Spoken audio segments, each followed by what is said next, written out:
இயேசுவில் அன்புக்குரிய சகோதர சகோதரிகளே, அன்பு இறை மக்களே, 2013ஆம் ஆண்டில் தெற்கு சூடான் நாட்டில் சிறிய சண்டை ஒன்று, அது வாக்குவாதத்தில் விவாதமாகி அது ஒரு பெரும் கலவரமாக மாறி உள்நாட்டின் போரின் உச்சத்திற்கு அதை இட்டு சென்ற காரணத்தினால் ஏறக்குறைய 6 ஆண்டுகள் தொடர்ந்து உள்நாட்டு போர் நடைபெற்று கொண்டே இருக்கிறது.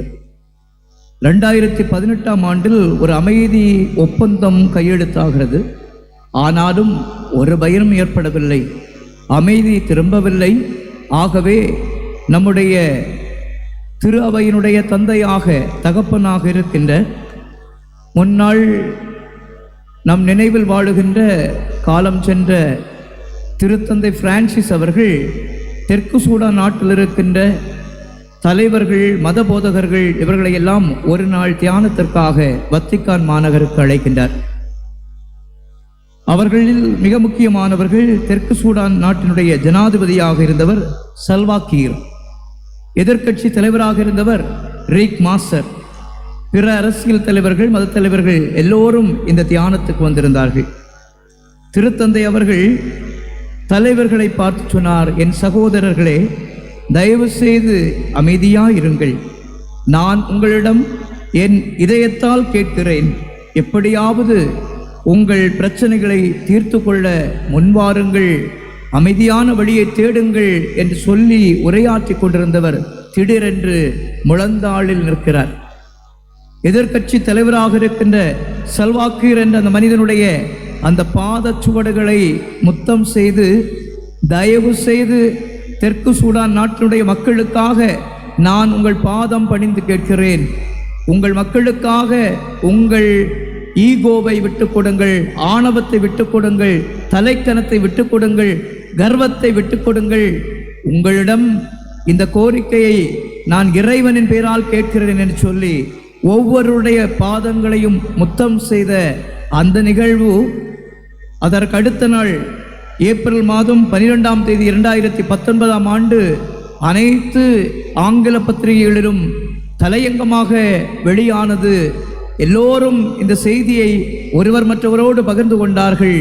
உலகத்தில் அமைதி ஏற்படுத்துவதற்காக திருத்தந்தையானவர் அங்கே ஆளுகின்ற அல்லது ஆட்சி செய்கின்ற ஆட்சியாளர்களின் பாதங்களில் விழுந்து வணங்கி இவ்வாறு ஒரு செயலை செய்தது உலகிலே எங்கும் இதுவரை நடைபெறாத ஒரு அதிசயமான, ஒரு புதுமையான, ஒரு வித்தியாசமான நிகழ்வாக அமைந்ததை இந்த உலகம் கண்டுகொண்டது.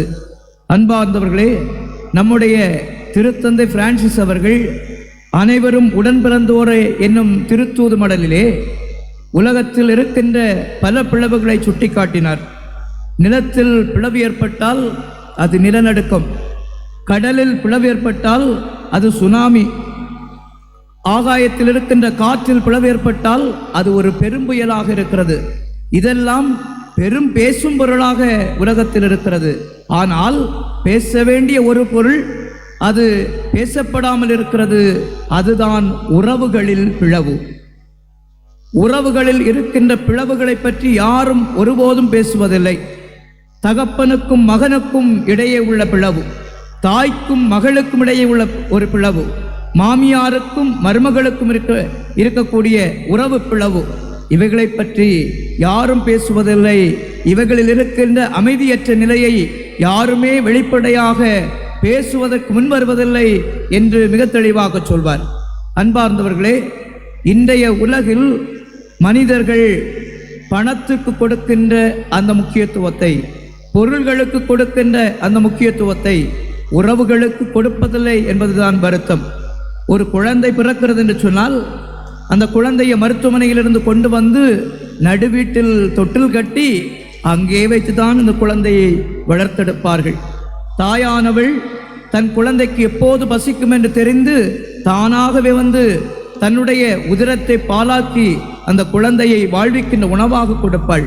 உலகத்தில் எந்த ஒரு விலங்கினமும் செய்யாத இந்த செயலை, இந்த அறத்தை, இந்த வாழ்வு அனுபவத்தை தாய் என்ற அந்த சமூக பிராணி மட்டுமே உலகத்தில் செய்கிறது. இந்த குழந்தைக்கு தேவையான கல்வி, வேலைவாய்ப்பு, திருமண வாழ்வு, சேர வேண்டிய சொத்து, கட்ட வேண்டிய வீடுகள் எல்லாம் கட்டி கொடுத்தாலும் கடைசியில் முதுமையில் இந்த தாய் தந்தையர் அடைகின்ற பொழுது இவர்களுக்கான இருப்பிடம் எது? நடுவீட்டில் தொட்டில் கட்டி தாளாட்டினார்கள். ஆனால் இந்த முதிர்ந்த பெற்றோருக்கு இடம் என்கின்றால் காம்பவுண்டு சுவரின் அருகாமையிலே புதிதாக ஒரு கட்டுமானம் வரும், ஒரு கழிவறையோடு சேர்த்து. எதற்கும் இந்த மூதாட்டி வீட்டுக்குள்ளால் வந்துவிடக்கூடாது. அரவணைத்து உங்களுடைய வாழ்வுக்கு தேவையான அத்தனையும் கொடுத்த இந்த வயது முதிர்ந்த பெற்றோரோடு நம் பிள்ளைகள் உறவாடிவிடக்கூடாது, நோய் தொற்று வந்துவிடும் என்கின்ற ஒரு அலர்ஜி சமூகமாக நம்முடைய சமூகம் மாறிக்கொண்டிருக்கிறது. வாழ வைத்தவர்களுக்கு வீட்டில் இடமில்லை, அவர்கள் ஓரம் கட்டப்படுகிறார்கள், ஒதுக்கப்படுகிறார்கள். இதுதான் இன்றைய உறவில் பிளவின் நிலை. இதில்தான் அமைதியின்மை அடங்கியிருக்கிறது என்பதை திருத்தந்தை மிக தெளிவாக நமக்கு சுட்டி காட்டுகின்றார். அன்பார்ந்தவர்களே, இறைவனுடைய பிள்ளைகள் எதை தன்னுடைய வாழ்க்கையில் முதன்மையாக கொண்டிருப்பார்கள் என்று சிந்திக்கின்ற வேளையில் மத்தேயு நற்செய்தி 5ஆம் அதிகாரம் 9வது இறைவார்த்தை சொல்கிறது, அமைதி ஏற்படுத்துவோர் பேறு பெற்றோர், ஏனெனில் அவர்கள் கடவுளின் மக்கள் என அழைக்கப்படுவர். கடவுளை யாராவது கண்டிருக்கிறோமா? அமைதியை ஏற்படுத்தி பாருங்கள், உங்களை கடவுளா என்று கேட்பார்கள். கடவுளின் திருமுகங்களாக இந்த உலகத்தில் நாம் வாழ வேண்டும், பிறரை வாழ்விக்க வேண்டும் என்பதுதான் இந்த அமைதியை ஏற்படுத்துவதனுடைய செய்தியாக கடவுள் நமக்கு தருகின்றார். அன்புக்குரியவர்களே, கடவுளை ஒரு மனிதன் இந்த உலகத்தில் காண வேண்டும் என்று சொன்னால் 2ஆம் வத்திக்கான் திருச்சங்கம் சொல்கிறது 6 வழிகளிலே காண முடியும் என்று. முதலாவதாக, இதோ இறைவனின் செம்மறி என்று சொல்லப்படுகின்ற நற்கருணையில் கடவுளை மனிதர்கள் காண முடியும். இரண்டாவதாக, திருவிவிலியத்தில் இறைவனின் வார்த்தை, இதை வாசிக்கின்ற பொழுது கடவுளை மனிதன் காண முடியும். மூன்றாவதாக, திருப்பலி நிறைவேற்றப்படுகின்ற இத்திருப்பிடத்தில் கிறிஸ்துவின் பிரசன்னம் இருக்கிறது, ஆகவே இங்கு கடவுளை நாம் காண முடியும். நான்காவதாக, பலி நிறைவேற்றுகின்ற அல்லது பாவ மன்னிப்பு வழங்கக்கூடிய ஒரு குருவானவரத்தில் கடவுளை காண முடியும், நம்பிக்கையாளர்கள் மட்டும். ஐந்தாவதாக, எங்கே 2 3 என் பெயரால் ஒன்றாய் கூடியிருக்கின்றார்களோ அங்கே அவர்கள் நடுவில் நான் இருப்பேன் என்று சொன்ன ஆண்டவர் இறை மக்கள் சங்கமத்தில் அங்கே அவர் ஒன்றாயிருக்கின்றார். இறுதியாக, கடவுள் எங்கும் வியாபித்திருக்கிறார். அந்த இறைவன் எங்கும் இருக்கின்ற காரணத்தினால் எல்லாவற்றிலும் எல்லா மனிதர்களிலும் நாம் கடவுளை காண முடியும் என்று திருச்சபை நமக்கு கற்றுத்தருகிறது. எனவே அமைதியை ஏற்படுத்தி நாம் கடவுளின் மக்களாக வாழ்வதற்கான அன்பு பணியை, அறப்பணியை கடவுள் இன்று நமக்கு ஒரு பணியாக விட்டு செல்கிறார் என்று சொன்னால் நாம் எந்தெந்த வகைகளில் இந்த அமைதியை நம்முடைய வாழ்வில் ஏற்படுத்த முடியும்? அமைதி உரித்தாகுக என்று ஆண்டவர் சொன்னார். அமைதி இயேசு கிறிஸ்துனுடைய பிறப்பின் நிகழ்வில் சொல்லப்பட்ட அமைதியை பாருங்கள். உன்னதங்களிலே கடவுளுக்கு மாட்சி உண்டாகுக, உலகில் நல்மனத்தோருக்கு அமைதி உண்டாகுக. நாம் நல்மனம் கொண்டவர்களாக இருக்கிறோமா என்று சிந்திக்க வேண்டும். நம்முடைய வாழ்க்கையில் நன்மை செய்வதற்கு நமக்கு வாய்ப்புகள் இருக்கின்ற பொழுது நாம் அதை செய்கிறோமா என்று சிந்தித்து சீர்தூக்கி பார்க்க வேண்டும். ஏனென்றால் இறைவன் நம்மை நல்லவராக்குவதும் நம்மை தீயவராக்குவதும் நம்முடைய செயல்பாடுகளின் அடிப்படையில் தான் இருக்கிறது. எளிமையான காரியங்கள் வழியாக நீங்கள் கடவுளை போன்றவர்கள் என்பதை எண்பிக்க முடியும். இயேசு ஆண்டவர் மத்தேயு நற்செய்தி 25ஆம் அதிகாரம் 32 உள்ள அந்த நடுத்தீர்வையினுடைய நிகழ்வை சொல்கின்ற பொழுது 6 காரியங்களை சொல்வார். அது எளிமையானவை, எல்லாராலும் செய்ய முடிந்தவை. ஆனால் இங்கே அதற்கான எண்ணம் வேண்டும், இதயம் அதற்காக ஏங்க வேண்டும், எண்ணம் அதை பற்றி சிந்திக்க வேண்டும், செயல்கள் அப்படிப்பட்டதாக மாற வேண்டும். உணவு என்று கேட்டு வருபவருக்கு ஒருவேளை உணவை கொடுப்பதன் வழியாக நாம் இயேசுவினுடைய இறையாட்சியின் சீடத்துவத்தில் பங்கேற்கிறோம். தாகமாயிருக்கிறது என்று சொன்ன அந்த வார்த்தை இயேசு சிலுவை மரணம் அடைகின்ற பொழுது அவர் நம் மீட்புக்காக தாகம் கொண்டார் என்கின்ற சிந்தையின் அடிப்படையில் வெளிப்படுத்தியது. நாம் ஒருவருக்கு தாகம் தீர்க்கின்ற தண்ணீரை கொடுக்கின்ற பொழுது நாம் இயேசுவின் இறையாட்சியின் சீடர்களாக மாறுகிறோம். நான் சிறையில் இருந்தேன், என்னை காண வந்தீர்கள் என்று இயேசு சொல்வாரே. தனிமை சிறையில் இன்றைக்கு அநேக மக்கள் இருக்கிறார்கள். பேச்சு துணையின்றி தனிமைப்படுத்தப்பட்டு ஒரு குடும்பத்தில் தான் இருப்பார்கள், ஆனால் யாரும் அவர்களோடு பேச மாட்டார்கள். ஏராளமான மாமியார்கள் அதற்கு சாட்சி சொல்வார்கள். வீட்டில் வச்சு ஆகாரம் போடுவார்கள், ஆனால் ஒரு வார்த்தை கூட பேச மாட்டார்கள். அப்படிப்பட்ட ஒரு சிறைச்சாலையில் வாடுகின்ற மனிதர்களுக்கு ஒரு ஆதரவான வார்த்தை சொல்வதன் வழியாக, ஆறுதல் வார்த்தை சொல்வதன் வழியாக நாம் இயேசுவின் இறையாட்சி சீடத்துவத்தில் பங்கேற்கிறவர்களாக மாறுகிறோம். நான்காவதாக இயேசு ஆண்டவர் சொன்னார், நான் ஆடையின்றி இருந்தேன், எனக்கு ஆடை அணிவித்தீர்கள். தர்மம் தன்னுடைய இல்லத்திலிருந்து ஆரம்பமாக வேண்டும் என்று சொல்வார்கள். எவ்வளவோ ஆடைகள் இருக்கிறது.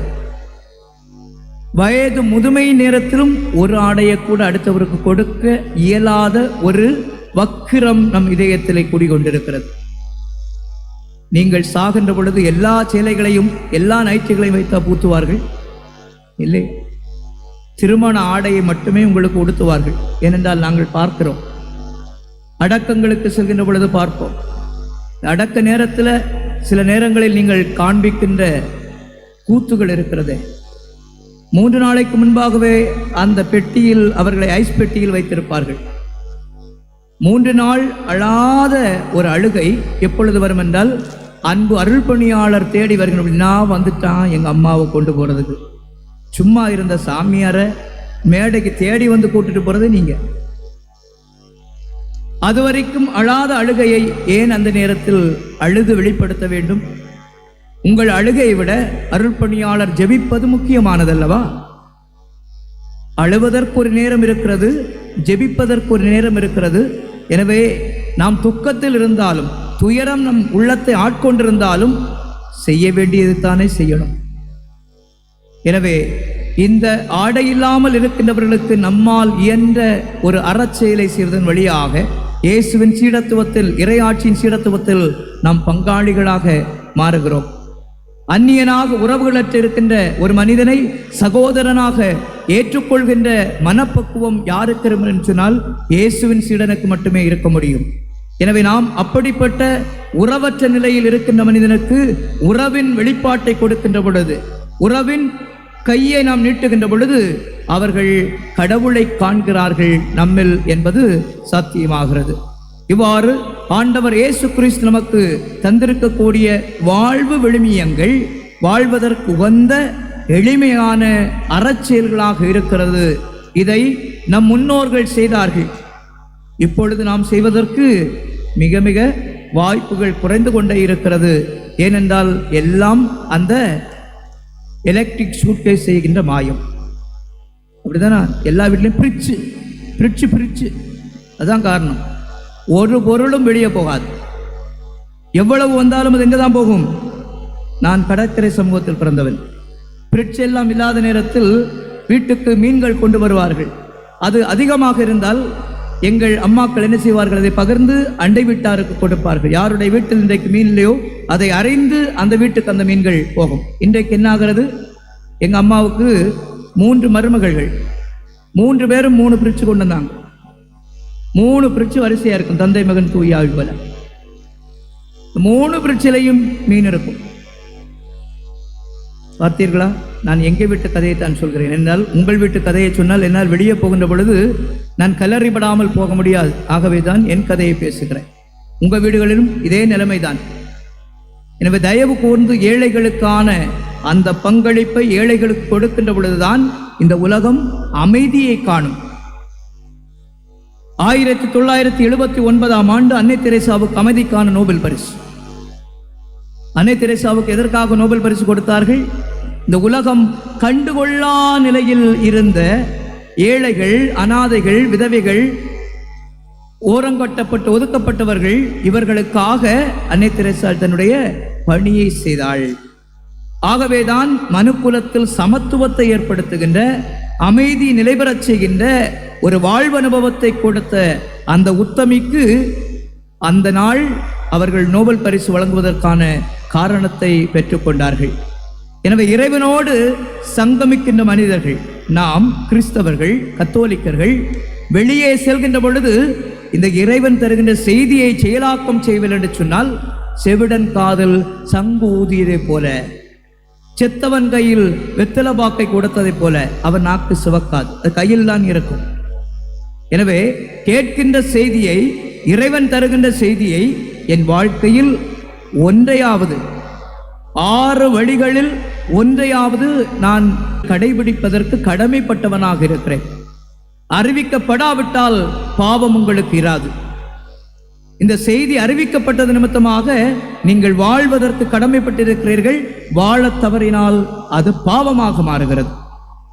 எனவே திருநாளில் நாம் நல்ல ஆடைகளை எடுப்பதற்கு பதிலாக கொஞ்சம் விலை குறைந்த ஆடை எடுத்துவிட்டு நம்முடைய பங்கு சமூகத்திலேயே ஆடைகள் எடுக்க இயலாத சூழ்நிலையில் இருக்கக்கூடிய அடுத்திருப்பாருக்கு ஒரு ஆடையை ரகசியமாக கொடுக்கின்ற பழக்கம், அதை நாங்கள் காணிக்க பவனிட கொண்டு வந்துதான் எல்லாரும் காண்கின்ற பொழுதுதான் கொடுப்போம் என்று சொன்னால் கைமாறு கிடைக்காது. வழக்கை செய்வதை இடக்கை அறியாதிருக்க வேண்டும் என்பதே ஆண்டவரின் செய்தியாக இருக்கிறது.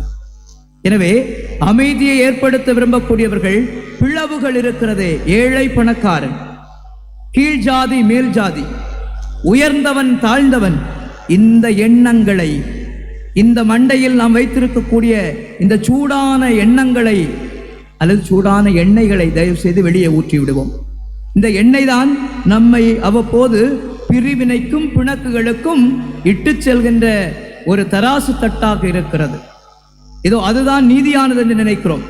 கீழ்ஜாதிக்காரன் என்றால் இப்படித்தான் நடத்தப்பட வேண்டும் என்று நாம் நினைக்கிறோம். நம்மை விட உயர்ந்தவர்கள் இல்லையா? அவர்கள் நம்மை தாறுமாறாக நடத்தினால் எப்படி இருக்கும்?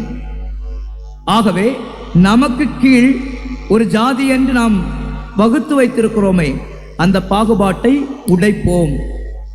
அப்படி உடைக்கப்படுகின்ற பொழுது அனைவரும் உடன் பிறந்தோர், கடவுளின் அன்பு பிள்ளைகள் என்னும் நிலை வருகின்ற பொழுது இந்த சமூகத்தில் அமைதி மலரும். ஆண்டவர் இயேசு கிறிஸ்து நற்செய்தி பணிக்காக இருவராக அனுப்புகின்ற பொழுது அவர்களுக்கு கொடுத்த முதல் செய்தி என்ன? எந்த வீட்டுக்கு சென்றாலும் முதலில் இந்த வீட்டிற்கு அமைதி உண்டாகுக என்று வாழ்த்துங்கள். அமைதி கூறியவர் நல்ல மனம் கொண்டோர் அந்த இல்லத்தில் இருந்தால் அமைதி அங்கு தங்கும். எனவே அமைதியை ஏற்படுத்துவதற்காக செல்கின்ற நாம் நம்முடைய வாழ்க்கை பயணத்தில் அறம் நிறைந்த இயேசு தருகின்ற இந்த செயல்பாடுகளையும் முன்னெடுத்து செல்வதற்கு நாம் வழி கோர வேண்டும், ஏற்பாடுகள் செய்யப்பட வேண்டும். கொஞ்ச நேரம் கழிஞ்சு குருவானவர் சொல்வார், ஒருவருக்கொருவர் அமைதியை பகிர்ந்து கொள்வோம். நேர வணங்குவேன்னா யாருக்கும் தெரியாத சாமியார் நினைப்பார். இந்த சைடில் ஒருவேளை கொஞ்சம் சண்டை போட்டவங்க நின்னா அமைதி கொடுப்போமா? இவளுக்கு ஒரு அமைதியா? அப்படி என்றெல்லாம் நம்முடைய மனம் இந்த அமைதியை பகர்வதற்கு அடிப்படையிலே முன்வருவதில்லை. ஆண்டவர் இயேசு உயிர்த்த பிறகு தன்னுடைய திருத்தூதர்களுக்கு காட்சியளிக்கின்ற பொழுது முதலில் அவர்களுக்கு அமைதி உரித்தாகுக என்றுதான் வாழ்த்தினார். இயேசு ஆண்டவர் தந்த இந்த அமைதி, இது ஒரு பெரும் ஆற்றல், இது ஒரு விளக்கின் வெளிச்சம். இதிலிருந்து பல திரிகள் ஏற்றினாலும் இந்த விளக்கினுடைய வெளிச்சம் குறைவதில்லை. கேட்டிருக்கீங்களா இந்த வார்த்தையை? எப்ப கேட்டிருக்கீங்க? பாஸ்கா திரியை பாடுகின்ற பொழுது இந்த விளக்கிலிருந்து பல திரிகள் ஏற்றினாலும் இதனுடைய ஒளி என்ன செய்வதில்லை? குறைவுபடுவதில்லை. அதுபோல நம்முடைய வாழ்வு அமைய வேண்டும். எவ்வளவு பகிர்ந்தாலும் எவ்வளவு கொடுத்தாலும் குறையாத ஒரு அமைதி. அதைத்தான் ஆண்டவர் இயேசு ஏழை லாசரும் பணக்காரன் என்ற ஊமையின் வழியாக மிக தெளிவாக கற்றுத்தந்தார். பணக்காரன் பெரும் பாவம் செய்ததாக திருவிழில் சொல்லவில்லை, ஆனால் அவன் பகிராமல் கண்டுகொள்ளாமல் இருந்தானே, இன்டிஃபரண்ட் என்ற ஆங்கில வார்த்தை. அந்த வார்த்தையினுடைய அர்த்தமே இந்த அமைதியினுடைய குலைபாடு. சகோதரனை கண்டுகொள்ளாத ஒரு வாழ்வு அனுபவம் தான் இன்றைக்கு ஒரு மிக கடினமான ஒரு வாழ்க்கை முறையாக இருக்கிறது. இந்த வாழ்க்கை முறை மாற வேண்டும். அனைவரும் கடவுளின் பிள்ளைகள் என்கின்ற அழகான ஒரு எண்ணம் ஏற்படுகின்ற பொழுது அமைதி அனைவரிடம் குடிகொள்ளும். அமைதி யாருடைய வாழ்வில் குடிகொள்கிறதோ அவர்கள் கடவுளின் பிள்ளைகளாக மாறுகிறார்கள். பாவம் செய்யாதவர் யார் என்று சொல்கின்ற பொழுது திருத்தூதர் யோவான் தன்னுடைய முதல் திருமுகம் 3ஆம் அதிகாரம் வார்த்தையில் இவ்வாறு சொல்வார், கடவுளிடமிருந்து பிறந்த எவரும் பாவம் செய்வதில்லை. எனவே அமைதி ஏற்படுத்துகின்றவர்கள் கடவுளின் பிள்ளைகள் என்று சொன்னால் அவர்கள் பாவம் செய்ய இயலாது. கடவுளோடு இணைந்திருக்கக்கூடிய இந்த மனுக்குலம் சமூகத்திற்கு செல்கின்ற பொழுது நாம் கிறிஸ்தவர்கள் என்பதை நம் அறச்செயல்கள் வழியாக காட்டுவோம். அமைதியை ஏற்படுத்துகின்ற உளப்பாங்கை நம்முடைய பணியாக ஏற்றுக்கொள்வோம். அமைதியை ஏற்படுத்துவோர் பேறு பெற்றோர், ஏனெனில் அவர்கள் கடவுளை காண்பர். ஆமென்.